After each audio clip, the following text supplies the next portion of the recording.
تخیل میں اچانک ایک تصویر بن رہی ہے. یہ دنیا رفتہ رفتہ کشمیر بن رہی ہے. کرونا وائرس کے خلاف لڑنے والے جتنے بھی ڈاکٹرز ہیں، پیرامیڈیکل سٹاف ہیں، ان سب کو میری طرف سے سرخ سلام. اور جو آپ کی حکومتوں کے جو اقدامات ہیں آپ کی جانوں کو بچانے کے لیے، آپ کی حفاظت کے لیے، آپ کی صحت کے لیے، اس لیے یہ لاک ڈاؤنز امپوز کیے گئے ہیں. مگر آپ کو یاد رہے کہ یہ وہ لاک ڈاؤنز نہیں ہیں جس میں آپ کو ختم کیا جا رہا ہے، آپ کو مارا جا رہا ہے، آپ کے سارے رائٹس چھینے جا رہے ہیں، بلکہ یہ آپ کی صحت کے لیے، آپ کو آرام کی بات کی جا رہی ہے. آپ کو ہر طرح کی میڈیکل فیسلٹیز دی جا رہی ہیں.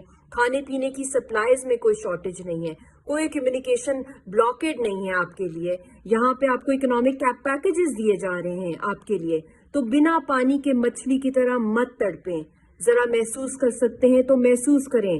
اگر خدا نخواستہ یہ لاک ڈاؤن کوئی قابض فورسز نے کیا ہو، جو کہ اس لیے کیا گیا ہو تاکہ آپ کو مار دیا جائے، آپ کی معاشی بحران ہو، وہاں پہ کھانے پینے کی سپلائیز نہ ہو، کوئی میڈیکل کیئر نہ ہو، ہاسپٹلز کو بند کر دیا جائے، ایمبولینسز کو اٹیک کیا جائے، کھڑکی سے اگر جھانکیں تو آپ کو پیلٹ سے شکار کر دیا جائے، سڑکوں پہ نکلے تو آپ کو بلٹس لگا دیے جائیں، یا آپ کو اریسٹ کر دیا جائے، یا آپ کو غائب کر دیا جائے، اور آپ کے سارے لیڈرز کو جیلوں میں بند کر دیا جائے، اور پولیٹیکل وکٹمائزیشن کی جائے، ٹارچر کیا جائے.